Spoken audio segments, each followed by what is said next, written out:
Hey guys, my name is Kunal Chakravarti and I am back in Bioconcepts.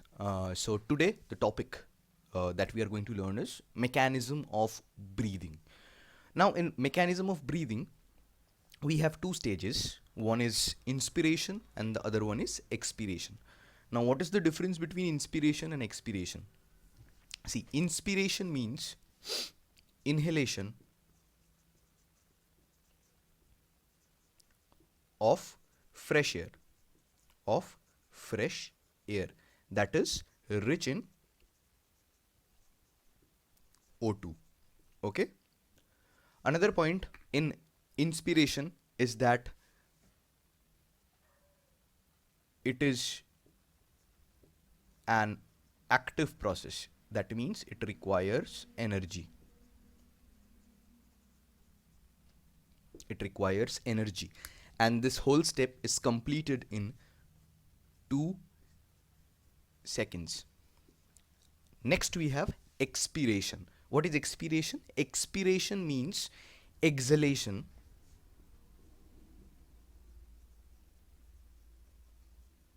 of foul air, which is rich in CO2. And this process is a passive process. That means it requires no energy.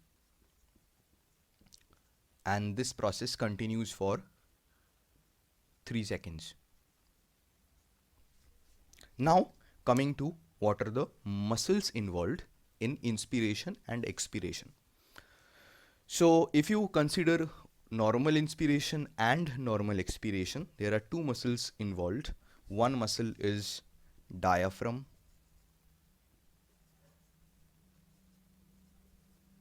and another muscle is external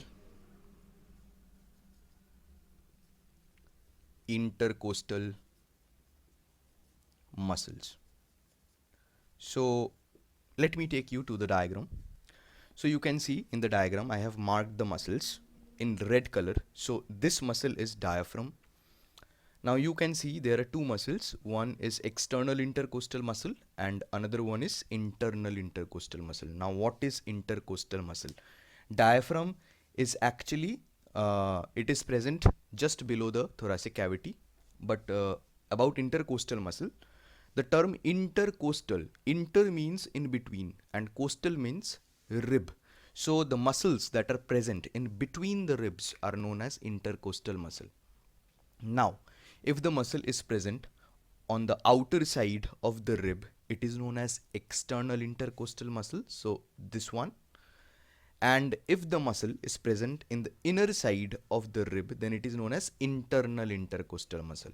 Now since we are restricting our region to normal inspiration and expiration, we need diaphragm and external intercostal muscles. Okay, so let's move to the mechanism.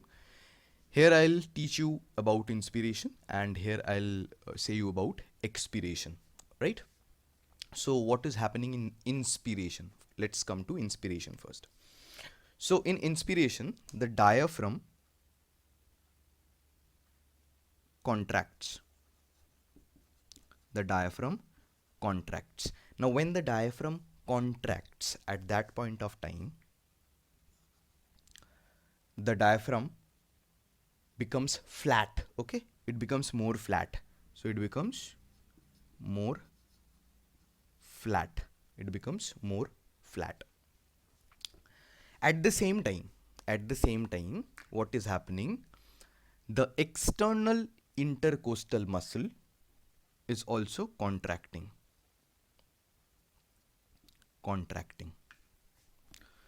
So when external intercostal muscle contracts, at that point of time, the rib and the thoracic cavity is raised.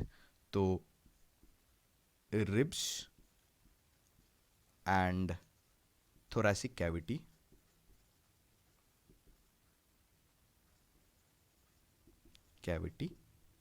is raised.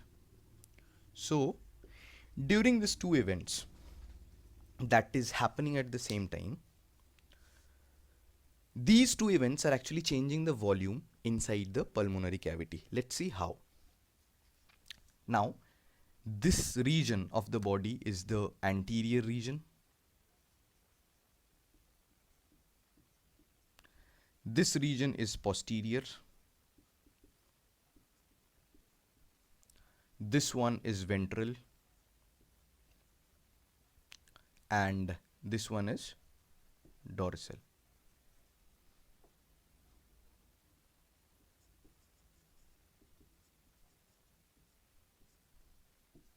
So what is happening? When the diaphragm is more flat, at that point of time, the volume of thoracic cavity, increases anterior-posteriorly. So, volume of thoracic cavity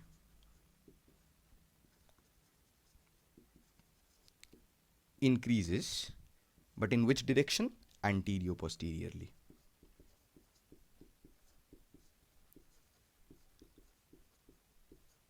At the same time, what is happening? The external intercostal muscles are contracting. As a result, the ribs are raised up,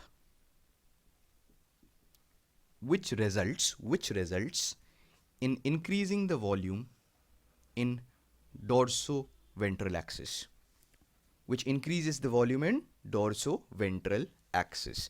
So, this will also increase the volume of thoracic cavity, but this one will be dorso-ventrally.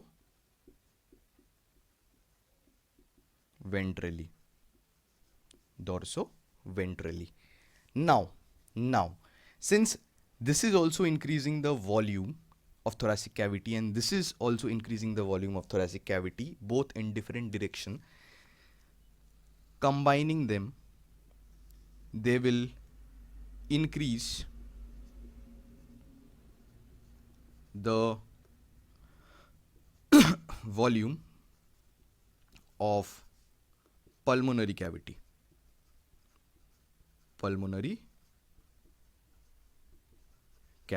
Now, since the volume of pulmonary cavity will increase, the pressure inside the pulmonary cavity will decrease, because we all know PV is equal to constant. So, if pressure increases, the volume decreases, and if the volume decreases, the pressure increases.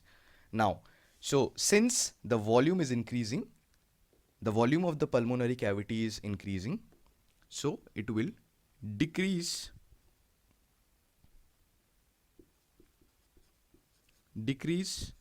the pressure, which is known as pulmonary pressure,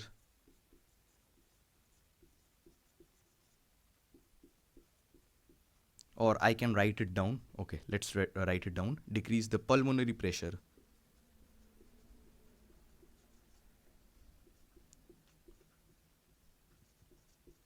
of pulmonary cavity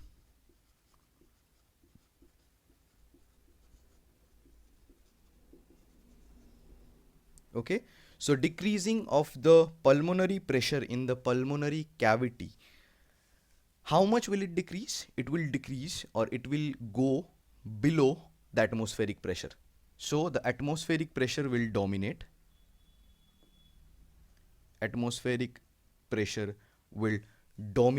So decrease in pulmonary pressure will than the atmospheric pressure. Now the statement is correct. Atmospheric pressure. So decrease in the pulmonary pressure of pulmonary cavity than the atmospheric pressure. So as a result, air is going to come in. So air is inhaled. Now, if you have understood this process, then I think this one will be much more easier for you. This is expiration. just the opposite. Okay, so in case of expiration, the diaphragm will relax. So as a result, what will happen? The diaphragm will bend. So the diaphragm will bend. So when the diaphragm will bend, what is going to happen? There will be a decrease. There will be a decrease in volume of thoracic cavity. Thoracic cavity. At the same time, what is going to happen? The external intercostal muscle will relax and it will take the normal position. It will take the normal position, which will decrease the volume of thoracic cavity, which will decrease the volume of thoracic cavity. So these two are happening at the same time. Diaphragm is decreasing the volume in anterior-posterior direction, anterior-posterior,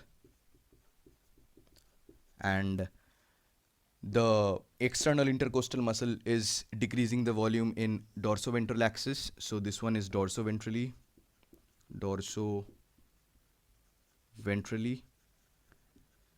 both combined.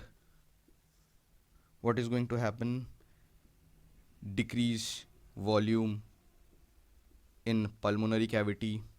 The volume of the pulmonary cavity will fall. As a result, what is going to happen?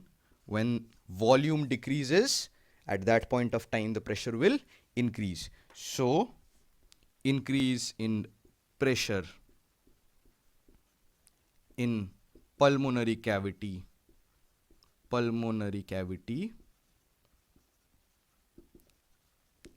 than atmospheric pressure.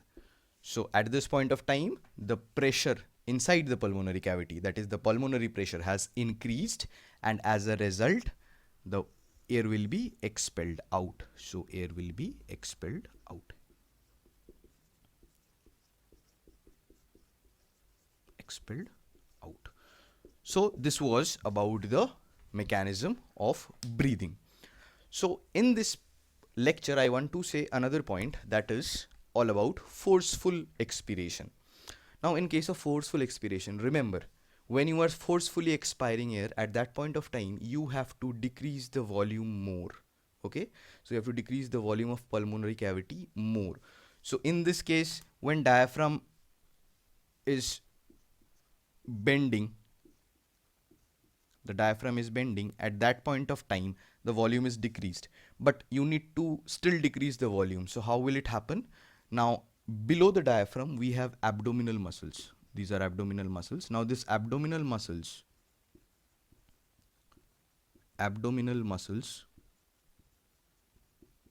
will contract and will push the diaphragm more, so that the anterior posterior axis is reduced. Okay, so the volume of anterior posterior axis is reduced. And in case of dorsoventral axis, what is going to happen? The internal intercostal muscle, they will contract, and as a result, the ribs will be pushed inside to decrease the volume dorsoventrally. So in case of forceful respiration, there is another muscle involved, two muscles, so to be very specific.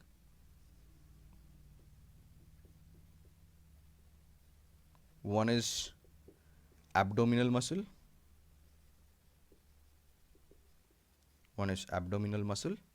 and another one is internal intercostal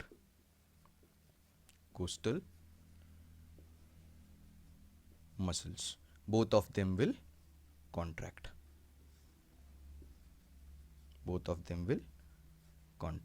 Okay, So this was all about mechanism of breathing. I hope you like this session. We will be coming up with more session. uh, so till then, keep reading, keep studying. Thank you.